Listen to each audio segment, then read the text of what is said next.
saya Fenia Safiani dari kelas manajemen 22A dengan NPM 2241103. Pada kesempatan kali ini, izinkan saya menjelaskan materi metode penelitian yang berjudul pengukuran. Definisi pengukuran. Pengukuran adalah proses penentuan besaran, dimensi, atau kapasitas suatu objek atau fenomena dengan menggunakan alat ukur dan standar yang baku. Pengukuran dapat dilakukan untuk berbagai tujuan, seperti yang pertama, mengetahui nilai suatu besaran. Contohnya, mengukur panjang meja dengan meteran. Yang kedua, membandingkan dua besaran. Contohnya, membandingkan berat badan dua orang dengan timbangan. Yang ketiga, memantau perubahan suatu besaran. Contohnya, memantau suhu tubuh pasien dengan termometer.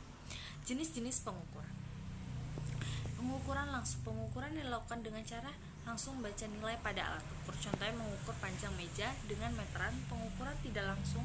Pengukuran dilakukan dengan cara menghitung nilai besaran berdasarkan hasil pengukuran lainnya. Contoh menghitung luas ruangan dan mengukur.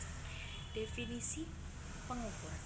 Alat ukur. Alat ukur linier digunakan untuk mengukur besaran panjang seperti meteran, mistar, dan jangka sorong. Yang kedua, alat ukur massa digunakan untuk mengukur massa seperti timbangan dan neraca.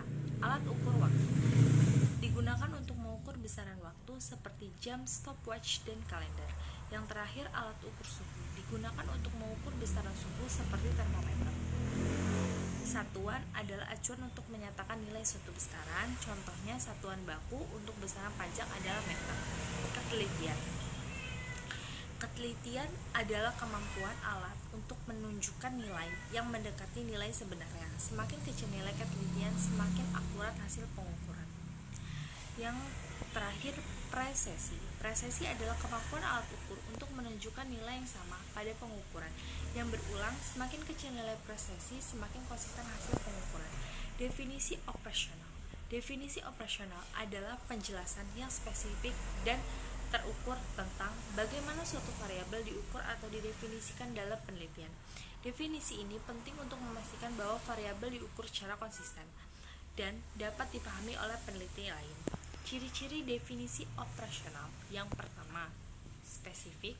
Definisi harus menjelaskan secara jelas dan detail bagaimana variabel diukur. Yang kedua, terukur. Definisi harus menjelaskan bagaimana variabel diukur secara kuantitatif atau kualitatif. Yang ketiga, objektif. Definisi harus bebas dari biasanya dan interpretasi pribadi. Yang terakhir, relevan. Definisi harus relevan dengan pertanyaan peneliti yang ingin dijawab. Contoh definisi operasional, variabel, definisi operasional. Definisi operasional. Manfaat definisi operasional. Yang pertama, memastikan konsentrasi, meningkatkan kejelasan, memudahkan replikasi. Tips membuat definisi operasional. Pertimbangan pertanyaan penelitian, pilih alat ukur yang tepat, definisi variabel secara jelas, gunakan bahasa yang mudah dipahami. Demikian yang bisa saya sampaikan. Saya ucapkan terima kasih. Wassalamualaikum warahmatullahi wabarakatuh.